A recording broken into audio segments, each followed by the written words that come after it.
Welcome to the Temple of QI on Mount Olympus, where four mighty heroes have gathered to confront the forces of ignorance in tonight's show about Greeks and gods. And limbering up in the gymnasium of thought we have tonight, a handsome Adonis in Clive Anderson. A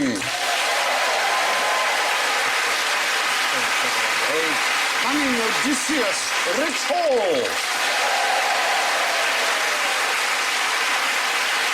A legendary demigod, Phil Jupiters. And our Achilles heel, Alan Davis.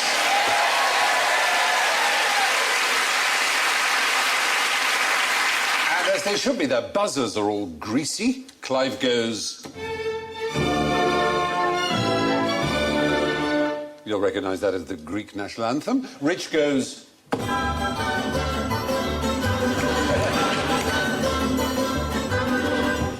Phil goes...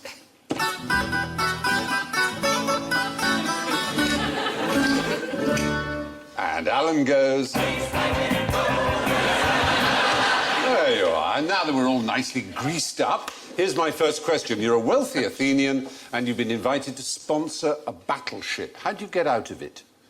Do you need to? Well, out of the ship. No, out of the sponsorship. Out of the sponsorship, yeah. How do you get out of sponsoring? It's a very expensive business. Oh, I see. If you were rich, did you have to... Not if you were rich, because I don't think... Have you ever funded the Greek Navy? I have never funded the Greek Navy, not to my knowledge, no. But if history has taught us anything, it's that I should have. You puzzled yourself there, didn't you? Yeah. So, if you were rich, did you have to give... That's the point. There wasn't much taxation in Greece, but when it came to things like the great ships, they made the richest Athenian citizens pay for it. So you got an accountant who'd come round and explain how you could put your money in another rowing boat put it offshore. Which would be the best way to... No, well, oddly enough, the great thing about Greece is it was a true democracy in such an extraordinary way. If your property was worth 70 times more than the average wage of a skilled worker, they said, therefore, you have to pay for our navy. To challenge it, all you had to do was find someone you thought was richer, and you would appear together in court. And there was this brilliant system, which was you would offer to swap all your property with the guy you thought was richer. Right. And the guy you thought was richer... Actually, swapsy with you, Stephen. Oh, right, OK. So you're telling me that the Greek military tactics were based loosely on swap shops? Multicolored swapos shopos, yeah. Kind of. Oh. No, it's quite a clever idea, though, isn't it? Sponsorship is Greek, then, is it? Well, not necessarily Greek. I guess probably people had sponsored things before then. But the ship bit of words... Oh, the ship... Yeah. Sponsorship, championship... That's Germanic. Premiership, is it? Yeah. Just curious. Yeah. You're very good on words. I always like to check. The Germanic shaft, there's an extraordinary thing of how the F became peas, pfennig became penny, pfeffer became pepper, all the German Fs became peas. And it happened so much so in Arabic that all the P's completely disappeared. There is no P in Arabic at all. They're all Fs. So Sharif became Sharif, and so on. It's one of the interesting byways. Oh, I use the word interesting, obviously, quite wrongly. But in case... I'm quite interested. So yeah. This is just for me. Thank you, just for Alice. Now, the Brothers Grimm that we think of for their fairy tales invented the subject of linguistics, and they traced what was known as the Great Fricative Shift. Yes. But this is all the Great Pricative Shift. Anyway, how did we get here? So, to summarise, if you were called upon to sponsor a ship and you're a rich person, you had to, unless you could find somebody you nominated as a richer person. That's right. He should do it and not me. And you tested if they were richer than you by offering to swap your fortunes in court. Yeah. Now, imagine you're spending the weekend with your grandmother. Which do you think she would prefer, a Roman orgy or a Greek symposium?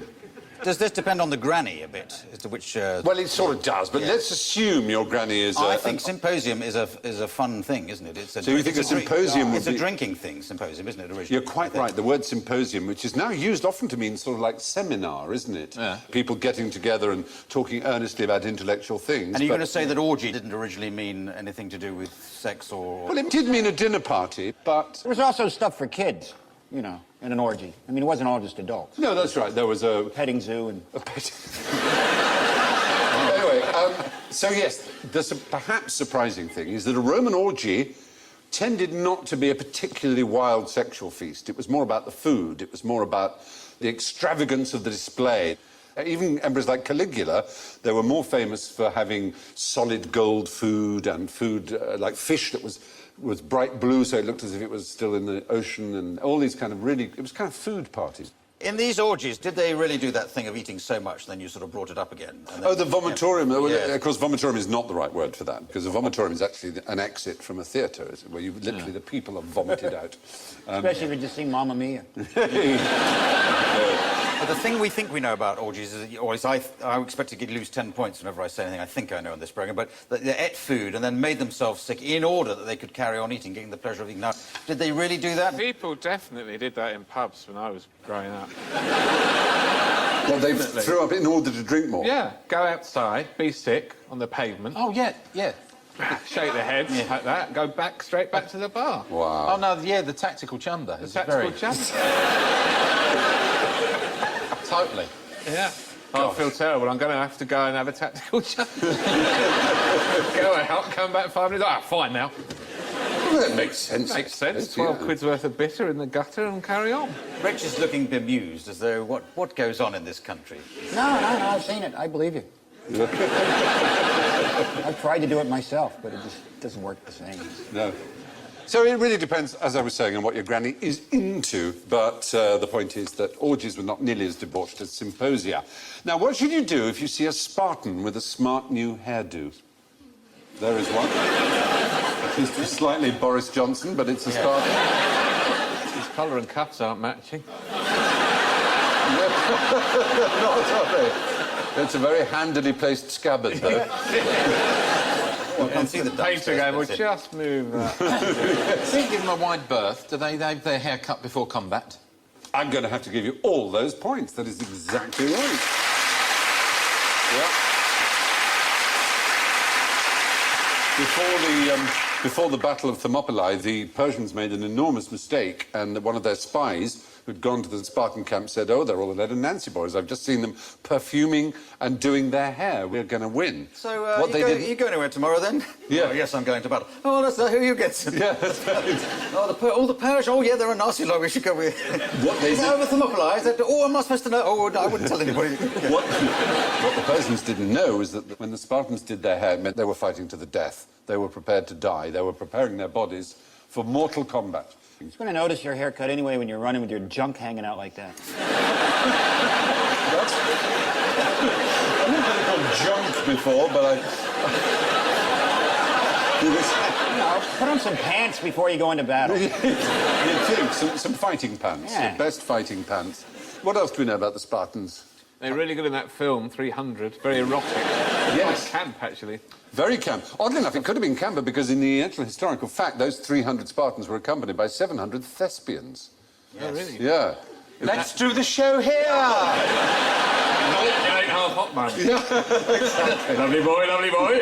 You waste of space, what is you? And all that. But La-di-da, got a grey. Mr. La-di-da, got a grey hum. Were they all very... These city-states, was it sort of stereotyping? They said, all those Spartans are like that, the Athenians are like that. Or were they genuinely run on very different lines? I think they were run on different lines. I mean, as you know, the Spartans and the Athenians eventually went to war, and sadly for most of us who loved classical civilization, it was the Spartans who won, who were the least interested in art and harmony and music and mathematics and logic and politics. They were a warlike race. It's a bit like as if the Klingons beat the Vulcans in the world of Star Trek. Yeah, and it's sort of... That is what kind... Yeah, it would be. And that's basically what Star Trek is kind of based on. In fact, Unthinkable, Stephen, absolutely. I know, can you imagine such a thing? Or the Daleks. Yeah, yeah, a warrior people. Or Britain beating France or something? Yes. Do you know the word laconic? I don't know, is it from Star Trek? Do you know what the word laconic means? I do. Yeah. Kind of means taking your time Yeah, taking your time. before you answer. But I'll tell you the story about when the Peloponnesian War took place and the Athenians were at war with the... They sent a messenger to Sparta and they said, if we beat you, we will not spare your children, we will destroy your civilization, we will kill everybody, we will spare no one. And the Spartans sent back one-word reply. Yeah, bothered. No. Similar.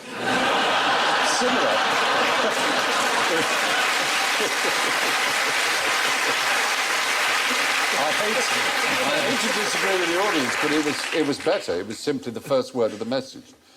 If. If. If. Yes. And that was the original laconic reply. That was a Spartan reply. If we beat you, we'll do this, we'll do this. Yeah, if. Well, there you are anyway. If you see a Spartan with a new hairstyle, your best plan is to run away as fast as you can, because according at least to Herodotus, the father of history, the last thing a Spartan soldier did before a fight was to get a new do. So what's the proper thing to wear to the gym? Oh, please? Oh, no, that's disturbing. Look at your tiny arms. It's rather weird, isn't it? Oh, dear. Oh, dear. Well, you're trying to make us... I remember that day. Oh, we had fun that day. Oh, didn't we just? I like to be left alone at the gym, so I wear Speedos and brown wingtips. Right. Not a stitch. The point is not a stitch. Yeah. Because gymnos is the Greek for naked. It's a place to be naked. That's what gymnasium means. A naked place. But now that's Britain's Got Talent. Yes, because the Olympics, they all ran naked, didn't Yes. they? Yeah. Around Quite there. hard to be the high hurdle champion. It would be terrible if your tackle was the reason that you didn't get the high jump. He's doing a lovely jump there, and oh no, his knackers have just caught the ball. Another man let down by his tackle. What you're looking at there is a kynodesme, which is the sort of pouch in which your penis is held in an upright position and tied in a bow. And occasionally they... Christmas! So we tie it in a bow like that for what reason? For doing sporting activities? Well, so it didn't get in the way and flap Yes. about, I guess. And if your trainer wanted to get your attention, he would pull on the string, apparently. Bizarre idea. Yes. But there are other things with the root gymnos or gymnos, meaning naked. There is gymnopedia, which is the dances performed by naked boys at public festivals. There is, and to gymnologise is to debate whilst naked. And on that bombshell, let's gymnologise! Hey! After you, audience. No, I didn't mean it. Well, there we are. A lot of nudity in Greeks, obviously. So they began as places for the middle classes to train for battle, but they added, as you... Right, oh, look, there they are. That's quite an affectionate form of wrestling, isn't it? It's sort of love wrestling. It's rather sweet. But there they are. Greco-Roman, but mostly Greco. Yeah. Yeah, there's a lot of that going on, obviously, in Greece. I presume they're playing a slowie. But the gymnasiums, as Clive pointed out, also became...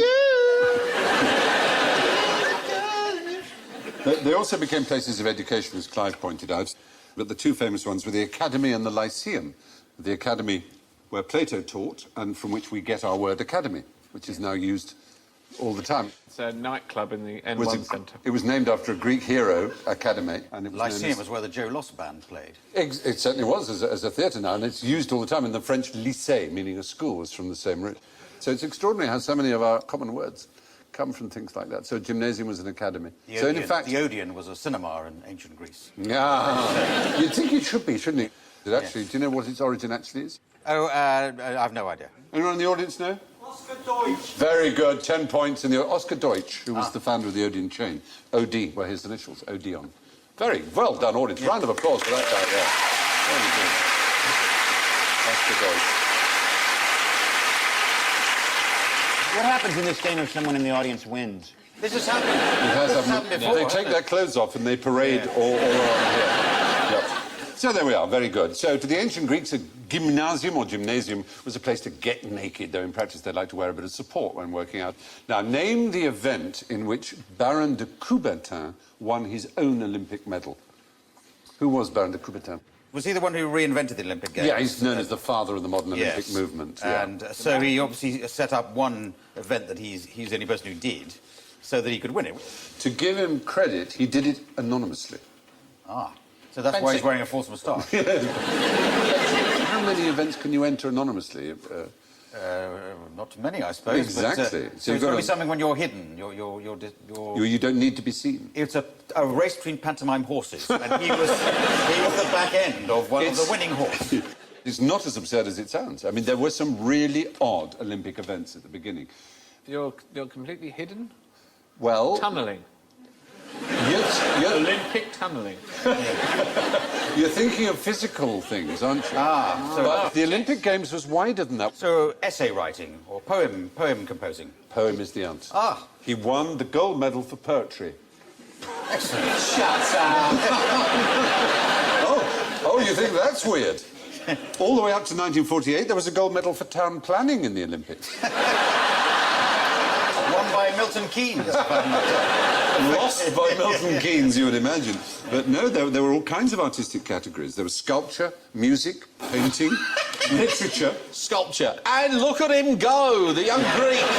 The young Greek's mallet is flying. The oldest ever medal winner was a silver medal winner, aged 73, in the 1948 engravings and etchings event. And fantastic. He was a Briton called John Copley. In 1900, there was a woman who won possibly the oddest event, a farmer's wife. It was the poodle clipping event. She trimmed 17 poodles in 2 hours. Yes. Can you imagine? She got a gold medal for it. I'm sure she did. 17 in 2 hours. That's impressive even to me. Yeah, isn't it? But do you know the reason they stopped doing the sculpture and the painting and the poetry and everything else? It was something to do with the Drugs and the sex test. No, the reason they stopped was because they felt that it rather compromised the idea of amateurism, because it's basically all the artists and things would carry on being artists for the rest of the year, whereas the other Olympians, those who threw javelins, they held down other jobs. Anyway, moving on. Who knows what Olympic gold medals are made of? Probably partially. We've all been on this programme. You've got 4 old stagers here. It's a yellowy The metal? surface area, I would suggest. They're gold. They're made of gold. Oh, bless you. Thank you. I think they've got another one in there. I think they might have another one in there. Chocolate.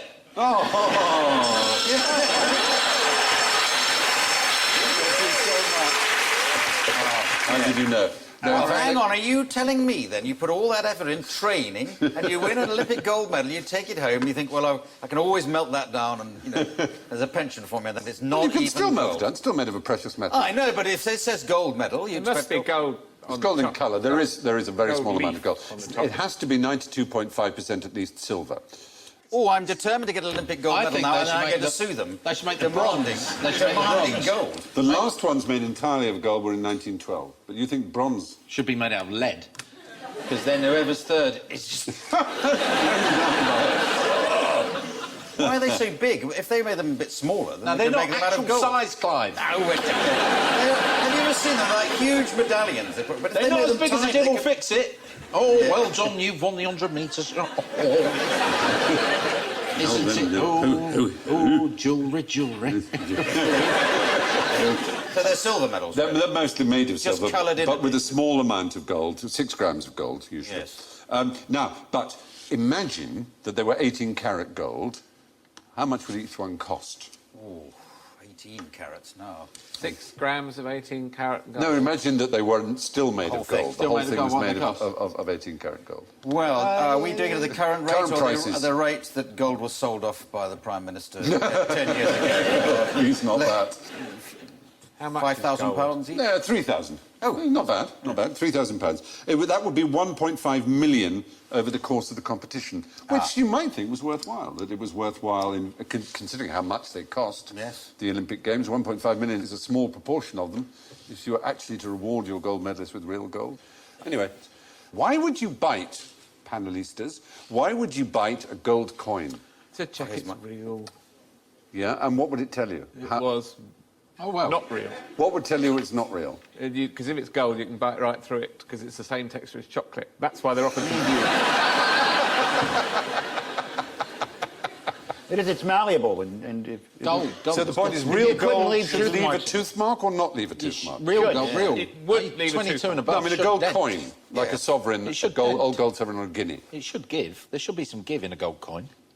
Well, you see, oddly enough, I thought that too. Yeah, but if you did, you'd slightly spoil it. Well, that's true, but that wouldn't matter too much because if it's real gold. But actually, oddly enough, it's the reverse. If it leaves a tooth mark, then it's false. Because gold coins, when they were made, were always a mixture of other metals too, and those other metals hardened it. But fake ones used lead, and they did leave an impress. So you were testing to see that it wasn't lead. So it's, if it left a mark, it wasn't gold. And if you were eating lead, you would die. You would certainly be ill. But there's no lead in pencils. No, very true. Well done.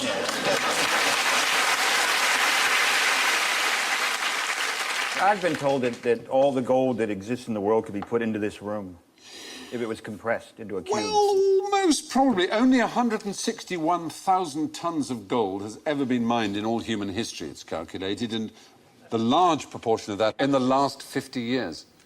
And actually, it wouldn't fill 2 Olympic-sized swimming pools, the amount of gold that's been mined in the world. It was Nixon who pulled the gold standard. Well, yes, for you, yes. You just don't know. There's nothing to back the money anymore. Yeah, Is there? yeah. This is why the island of Yap, you know, the island of Yap has the best standard of currency. They're huge. They're just big stones. They look like that. See the QI? They're bigger than that. It's Right. a big stone with a hole in the middle, and you put it on your front yard. Everybody knows how much money you have. Oh, brilliant. You can't. It takes like 20 people to mug you. That's a good The system. Coke machines are 8 stories high. And an Irishman came in. I mean, everything was perfect. You know, if someone else acquired wealth, they had to move the stones to the next front yard. And then this Irish guy came in with counterfeit stones, 20 feet high counterfeit, and ruined the economy. Polystyrene stones. Ruined the economy. Yeah. Where's the island of Yap? It's in Micronesia. And how did you test whether it was a real stone or a counterfeit? Did you Bite have into to it. bite this? And if your teeth came out, it was a real stone. I'd love to see the Bureau de Change at the airport. Very interesting, anyway. The fact is, counterfeit gold coins were often made with a high lead content, so that if your teeth made a mark in them, it was likely that they were fake. Now, which of you comes closest, do you imagine, to a perfect ideal of a Greek body? Wow. Gotta love that ball sack, Phil. Thanks. I shaved it myself. I think my helmet's much too small.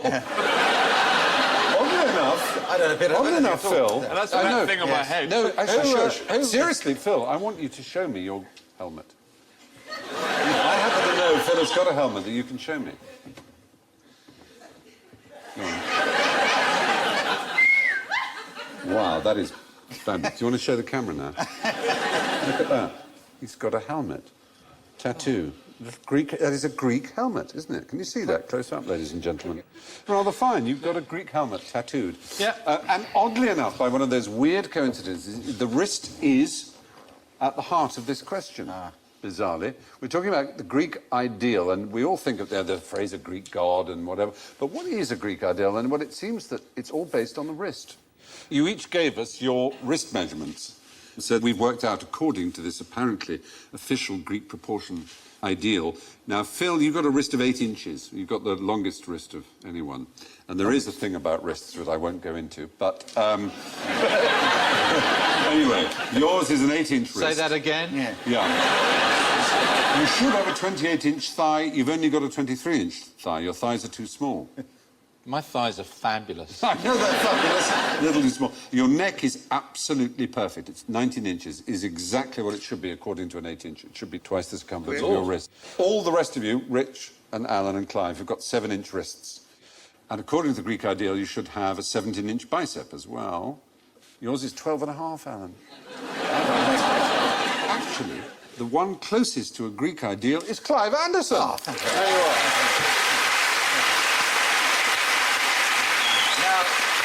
So the only one of you with one of your lineaments being perfectly Greek is actually Phil, who has a perfect Greek neck. That's it. Someone else feeling that the reputation of the Greeks has gone down in the course of this. Well, I think it shows that obviously their ideal, it seems, was rather butcher, rather more Big, solid. fat old neck, apparently. Maybe. There was a man called Eugene Sandow, or Sandov, I don't know how he pronounced it. There he is.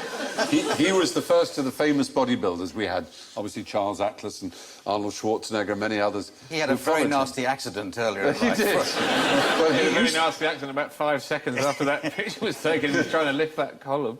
Well, you can see he has got a damn good physique for someone of that period, you know, way before the days of protein whey powders and the anabolic steroids, things they use these days. And he, with a fellow called Monsieur Attila from France, kind of invented the modern bodybuilding cult. And he used to have great displays in London, and as it were, and women were invited to touch him. And they would have smelling salts on hand because they would faint. They'd never touched people with those sort of muscles before. It had never been seen that someone had such a physique. It was really quite remarkable, considered remarkable in the age, because, you know, it had simply never been witnessed. He had the first one to have a scientific approach towards building muscles. And, as I say, his name was Sandow or Sandov. He had a ripped body. Well, there you are. Excellent. If you measure your wrist size, you can work out what you should look like according to the Grecian ideal used by bodybuilders. Now, what does this formula prove? Oh, I know this. Yes. Lots of Greek lettering on it, obviously. Yeah. It's an ontological proof, a proof by reason alone of something that reason alone cannot prove. Proof of God. Yes, very good. Points, points, very points. good. Well done. I reckon. There he is. So, the proof was made by one of the great mathematicians, probably the greatest logician of the 20th century. Died starving himself to death, rather sadly, but he was a great man, friend of Einstein's. Einstein said he only ever went to work because he enjoyed the walk back from the institute so much with this man. Marvellous multicoloured hair. Gödel, his name was. He didn't publish this proof because he didn't want people to think he believed in God. He was merely demonstrating how symbolic logic can be used. Funny enough, I was in a film with a group of people who played Einstein and Gödel. Yeah. Lou Jacobi played Gödel. Do you remember that film? IQ. IQ, yeah, absolutely. Oh, And Walter Gödel was in the Matthau. movie IQ. Yeah. Walter Matthau always told you how to gamble, didn't he? Or was he always gambling, betting on the horses? Yeah, he was a swine, Walter Gödel. A wonderful, great man. With his shoulders up like this, as if he still had a coat hanging. You know, and he used to hold my hand. I'd be in the makeup thing, and he always had this very long makeup behind. So, okay, let go of my hand.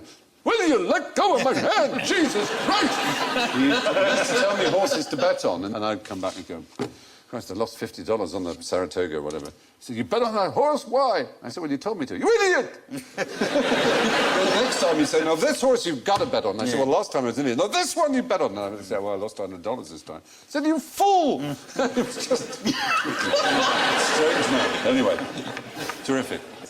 Why did he starve himself to death?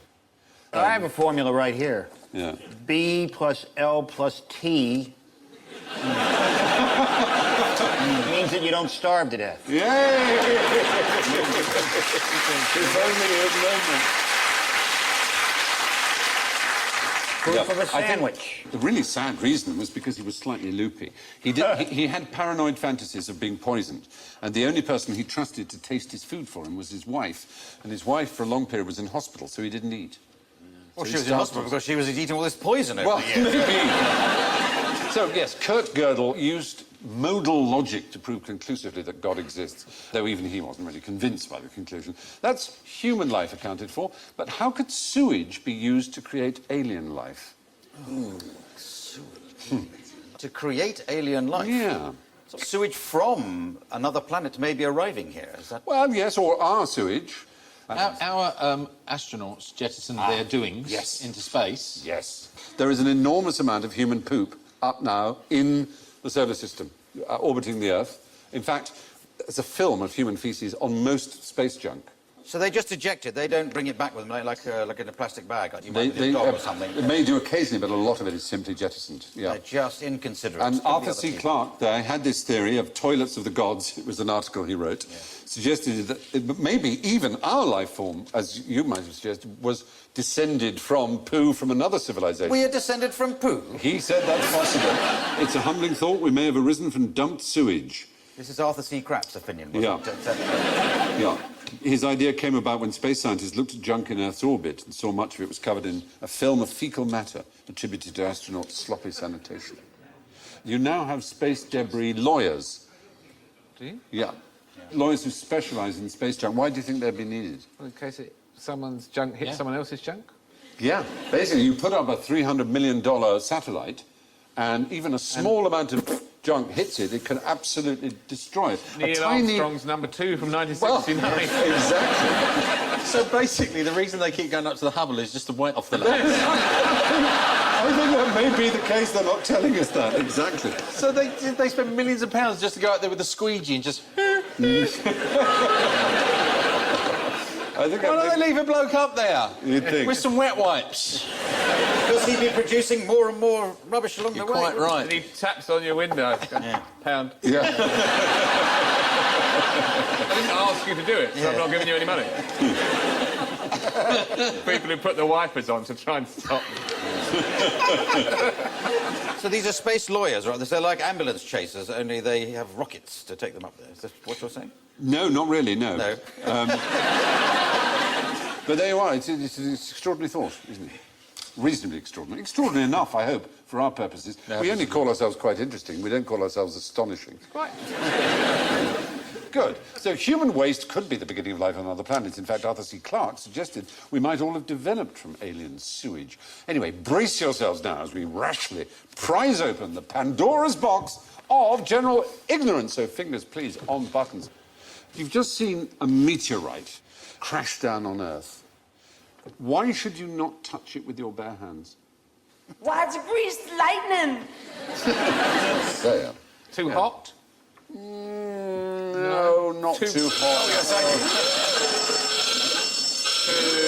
Oh, Yes, too cold. Oddly enough, even though it's minus 240 to 270 degrees Celsius when it's in space, and even though it heats up going through the atmosphere, it's still inside incredibly cold, and the outside is cold, so you might get frostbite if you handle it for too It's long. like a baked Alaska or something like that. Yeah, well, no, it's really cold inside and really cold outside. all those poos up in space, and they're all frozen solid. And They would be, yes. Ooh, horrible thought. quite a clang. Yeah, I guess that's what there they are.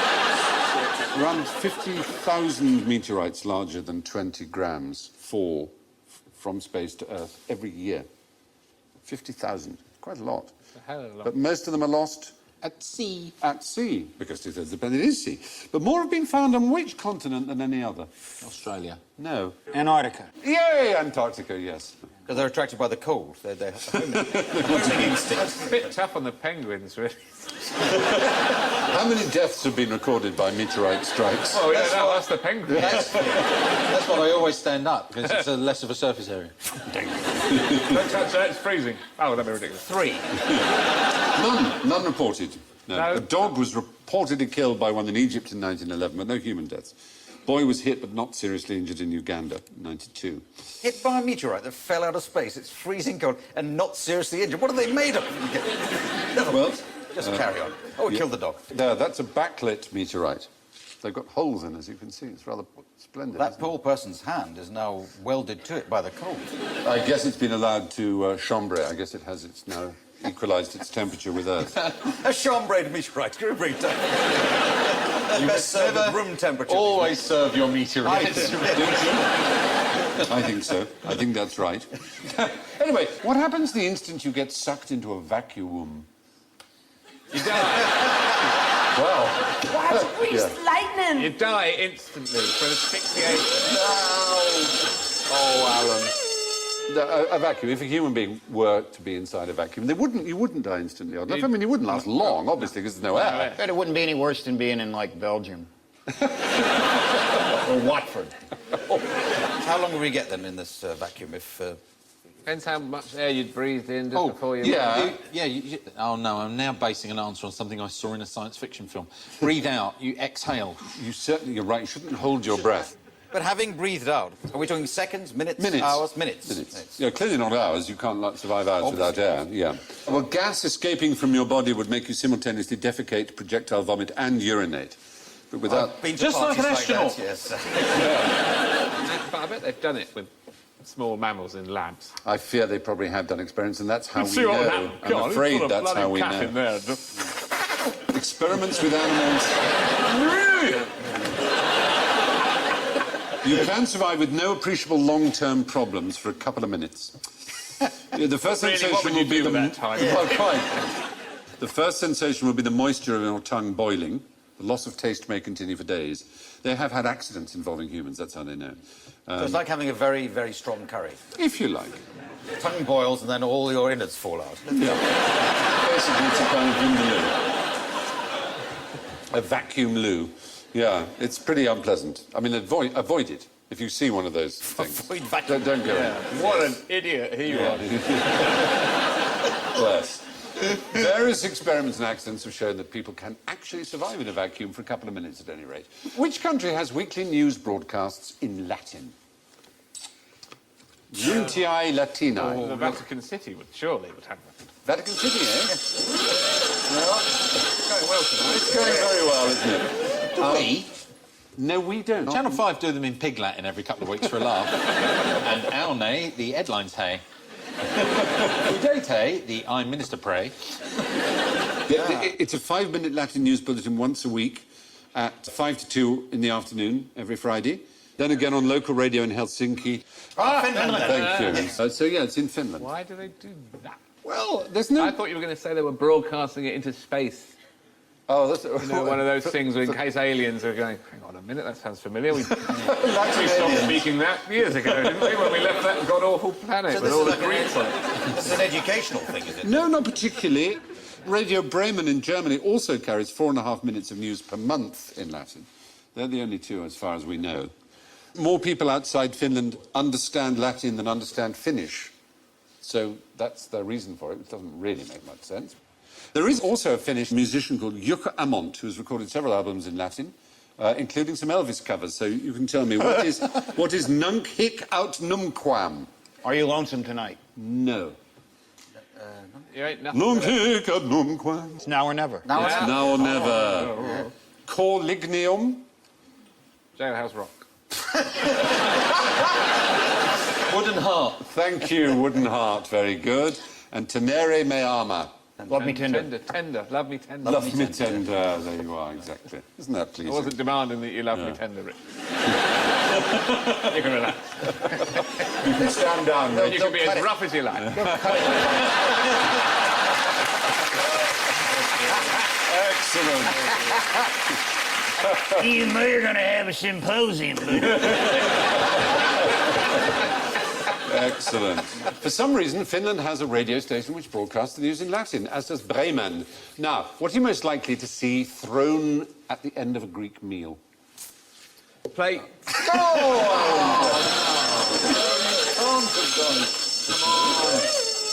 They don't throw the plates anymore.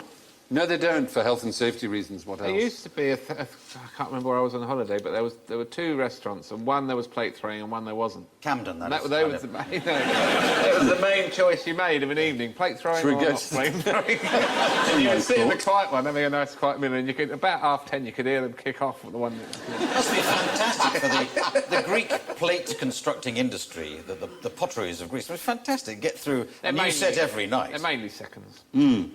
Yeah, they are mainly. I think you're probably right. It's not the best. No, now, unfortunately, it tends mostly to be... It's rice or something. Paper. No, it's soft, something soft, yeah. Something that can't hurt, you can't be sued by. Women.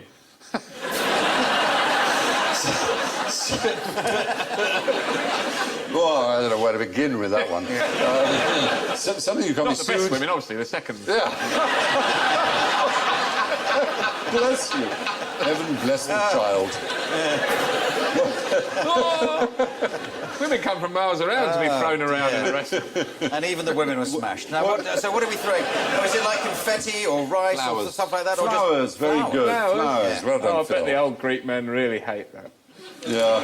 There's a pub near where I live. When Greece won the European Championships, soon afterwards, a blue plaque appeared on the wall. Clearly been homemade, but a very nice job. Looked like a proper blue plaque that they have in London when, you know, famous people live there. Yeah. And it said, this is to commemorate that in 2004, when Greece won the European Championships, and then there's a Greek name, like Angelos Christeas or something, ran naked down the New North Road. Returning to the traditions of ancient Greece. I was going to say, that rather completes our circle, doesn't it? Gymnost all the way down the New North Road. I think that's very pleasing. Very pleased about that. So, yeah, due to health and safety gone mad, restaurants in Greece now require a licence to throw plates. So nowadays it's more common to see flowers thrown. You don't need a licence. They're cheaper and they make less mess. But now, talking of mess, the scores. But we should do this the Athenian way. We should offer Alan the chance, because I can say that Alan is coming last. It's one of my best features. He's...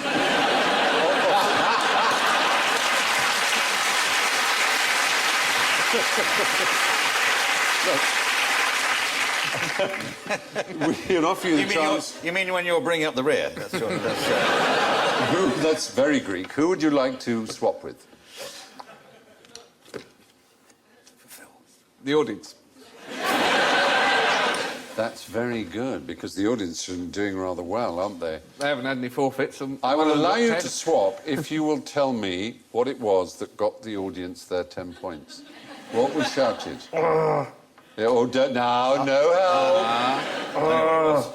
Of course you do, but does... Oh, it was the thing about the... not the mathematician. Oh, I'm going to be really upset tonight.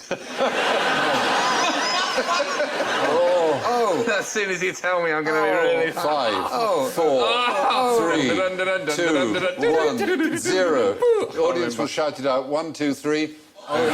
Talking of mess, the scores. First place with a gold medal made of 92.5% silver, Clive Anderson with 3 points. In second place with 2 points, Rich Hall.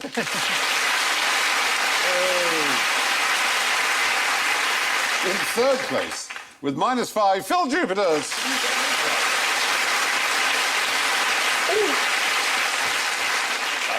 In fourth place, oh dear, with -47, Alan Davis.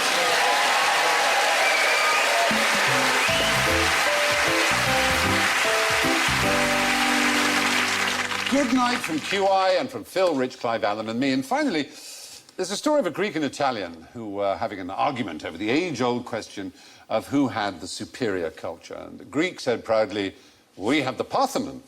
And the Italian counters with, we have the Colosseum. The Greek retorts, we gave birth to advanced mathematics. Yes, says the Italian, but we built the Roman Empire. Finally, the Greek comes up with the clincher. We invented sex, he says triumphantly. That's true, the Italian replies, but we thought of having it with women. Good night.